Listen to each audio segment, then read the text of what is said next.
and choose their traits? Is this even ethical? And how far can the use of these technologies actually go? Remember, we post new content every single week, so subscribe to our channel and click that bell icon so you don't miss out. Now, back to the video. The phrase designer baby refers to one whose genetic makeup has been altered or chosen to provide the desired genome. There are currently 3 technologies that have been developed to enable this, all of which involve manipulating fertilized eggs before in vitro fertilization. The first one is called pre-implantation genetic diagnosis. This is the simplest of the 3 methods and doesn't involve any gene editing. Instead, it involves choosing between viable eggs for the one that best satisfies what the parents want. For example, it can be used to screen for diseases or even to predetermine gender. The second one is TALENs, transcription activator-like effector nucleases. These are enzymes that can be designed to remove specific parts of the DNA strands. They then replace this section, thus allowing edits to be made. In theory, this technique can be used to target any section of DNA and has been used to design plants, fuels, and even pets to certain specifications. The third one is CRISPR, which stands for Clustered Regularly Interspaced Short Palindromic Repeats, and it's a process that was discovered in the DNA sequence of certain bacteria.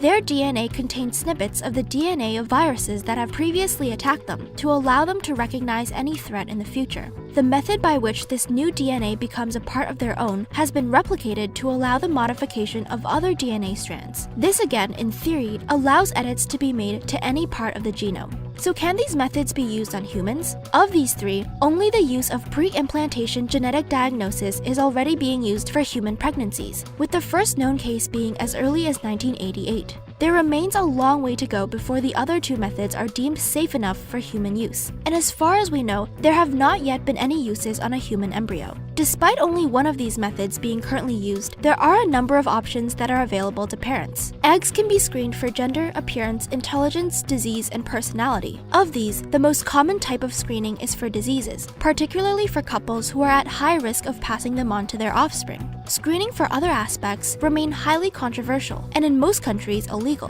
Crucially, this technique doesn't allow the editing of the genome, but the ability to choose between already viable eggs and decide which one to proceed with during pregnancy. Another emerging technology is that of 3-person babies. This is a procedure that means a baby has 3 genetic parents, with the third person providing the mitochondrial DNA. This can prevent the development of issues such as muscular dystrophy and certain heart and liver conditions. So, what are the future possibilities for designer babies? As scientists perfect techniques of genetic manipulation, especially those of TALENs and CRISPR, the possibilities that become unlocked are theoretically endless. It would become possible to design every part of the genome, whether it's eye color, hair color, disease resistance, or far more advanced traits. What if you could increase brain function, muscle mass, or eyesight? Lifespans could be lengthened, or perhaps new human abilities could be developed. So much so that creating real-life X-Men could come within the realm of possibility. But we have to wonder, how will this change society? While regulations prohibit these types of changes, the technology will become so prevalent that more complex designer babies are sure to happen at some point. There are clear benefits to this. It would reduce genetic and inherited diseases or conditions. The child would have.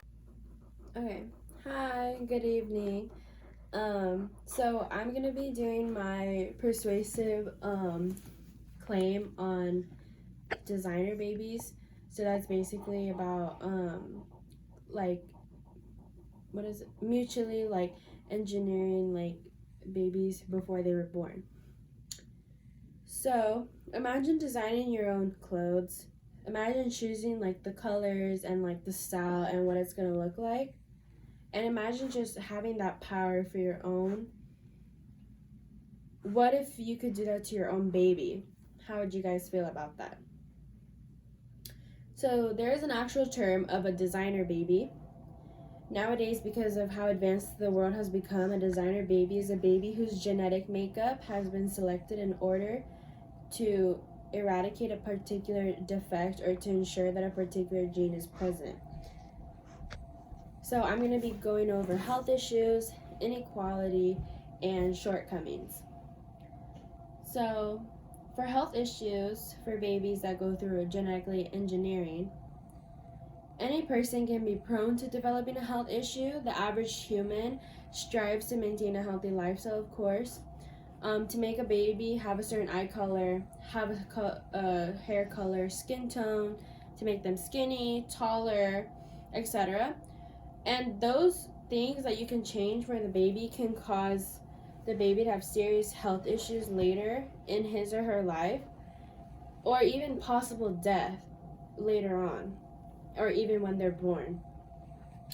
Angela Chen states, "We do not know that using CRISPR to edit a gene can have unintended negative consequences on health in other ways." Earlier this year, Nature Medicine published papers suggesting that editing one part of the DNA using this method could harm other parts of an organism's genetic code. This is called off-target effects.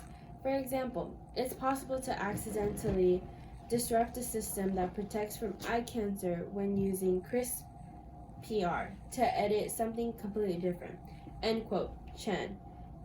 And this was published in 2016, and she is a publisher for the New York Times. Another point I like to bring up is that babies can form difficulty with their identity and face inequality as well. So it is hard growing up in a society where judgment is a big factor to all young kids and aging to young adults. And so for a parent to make it even harder for the child to not know it's I guess you can say it's inequality, and know like who they are, what nationality, what ethnicity, or what their traits are, like from their parents, what comes from their parents and what doesn't. And in my opinion, I feel like there's a possible insecurity that the parent is going through in order for their baby to, like, for them to even choose what their baby's gonna look like and not just let it happen naturally. So if the intentions of a parent was to make their baby look like them, then the term designer baby would not be relevant as we speak. Steve Mitchen, a professor at College EDU, states, "When you go ahead with the process of creating a designer baby, you essentially change the life and mind of a living human being without taking the person's permission or choice in regard. In this case, you will alter your baby's mental, emotional, and physical makeup for life, without your baby having any say in whether or not is something your baby wanted or not. It is a process in which your baby will be used as a scientific experiment instead of being treated more like a human being." End quote, Mitchen. Another topic I like to bring up is there are a lot of shortcomings that can happen after the development of this designer baby, of course. So that basically means that there are gaps in between whoever, so say the higher class who are more rich versus the middle class and the poor class, and more the higher class who are rich have the ability to have the opportunity and procedures for the designer babies, because they're paying like almost millions of dollars for it, and that can create a gap in between classes.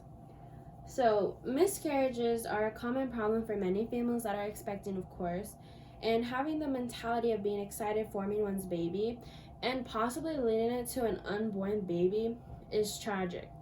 There is so much that humans don't know about the unknown, and genetically mutating a baby can lead to those errors because there are so many scientists that don't even know and that they're not even aware of all the errors. Jean Twenge states, "Through reproductive technology, she had 2 children after 40 with little worry of miscarriage, twins, or chromosomal or genetic disease, and choose the gender of her children. The downside? That outcome costs around $50,000, about what average U.S. family makes in a year." End quote, Twenge. And she is a doctor at the China Medical Hospital. Being able to afford a designer baby is not ideal for everyone, and that creates a divide in classes, like I said about the shortcomings. So in conclusion, overall, the intentions of people who choose to show interest in designer babies might be good, as simple as changing eye colors. No matter what, no parent should not take that natural trait away, which I believe should be abolished. Just being able to genetically engineer your own baby should not be allowed. Everything should just be natural. Designer babies can face problems like we talked about, health issues, inequality, and possible shortcomings. And it's important to know that what makes a person a natural human being is his or own uniqueness. that has been given by their parents as well. Thank you.